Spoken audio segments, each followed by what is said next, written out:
I had never seen a woman this strange. Every day, she marked the toilet paper with a pen. She even crouched by the bathroom door to listen in. And the only reason she did all this was to make sure her black maid never dared to use the toilet meant for whites. Winnie, are you in there? Yes, ma'am.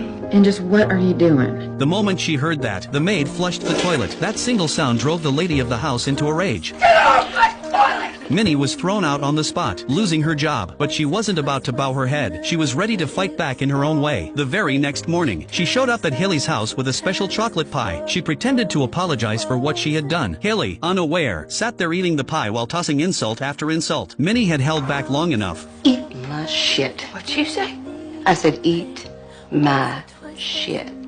Hilly froze, unable to believe what she just heard. But by then, half the special pie was already gone. Sick to her stomach, she ran straight to the bathroom. And for the first time, Minnie felt a rush of pure satisfaction. What she didn't know was that Hilly wasn't done. To strike back, Hilly spread rumors through the town. She told people Minnie had a terrible disease and accused her of being a thief. Overnight, no one in town would hire her. But Minnie wasn't one to stay down for long. Soon she knocked on the door of Hilly's sworn rival, Celia. Celia had always loved defying Hilly, and when she heard Minnie's story, she hired her right away. The estate was huge, which meant the work would be heavy. But when they sat down to discuss the job, Minnie couldn't believe her ears. Double the pay, at least 3 days off every week, and never more than 5 hours a day. The deal sounded too good to be true. Celia finally explained why. She had to hide the maid from her husband. If he ever found out, the consequences would be unthinkable. Minnie didn't have much choice. She needed the work. But what she found in Celia's house was something new: respect. Minnie patiently taught Celia how to cook, walking her through every detail. And when it came time to eat, Celia insisted they sit at the same table. No matter how many times Minnie reminded her that maids never sat with their employers, Celia refused to change. The contrast couldn't have been sharper. Hilly, after her slice of chocolate pie, was as cruel as ever. She suggested every white family build separate toilets outside for their black maids. She claimed the maids were unclean and shouldn't share facilities with whites. The other women all nodded in agreement. Soon, outdoor toilets for maids started appearing across the town. Meanwhile, Hilly found a new maid, Yule May. Yule May was desperate for money to send her children to college. She begged Hilly for an advance on her pay, but Hilly refused, mocking her and sending her away humiliated. One day while cleaning, Yule May found a ring hidden behind the sofa. It was enough to solve her problems. After a long struggle with herself, she slipped it into her pocket. The next morning, she was arrested as soon as she stepped off the bus, and Hilly stood by, watching with satisfaction. News of Yule May's arrest spread quickly. Fear gripped the town. Minnie wanted to talk it over with her best friend Aibileen, but when she opened the door, she saw a white girl sitting inside. Minnie couldn't believe her eyes. In a world built on prejudice, no white person ever came to their homes. The girl introduced herself as Skeeter, a journalist. She wanted to write down the maids' stories, to show the world their lives and their struggles. Her arrival brought hope to the women. Every night they gathered, sharing their pain and memories. Skeeter wrote down every word. Their stories weren't just confessions, they were weapons against injustice. But while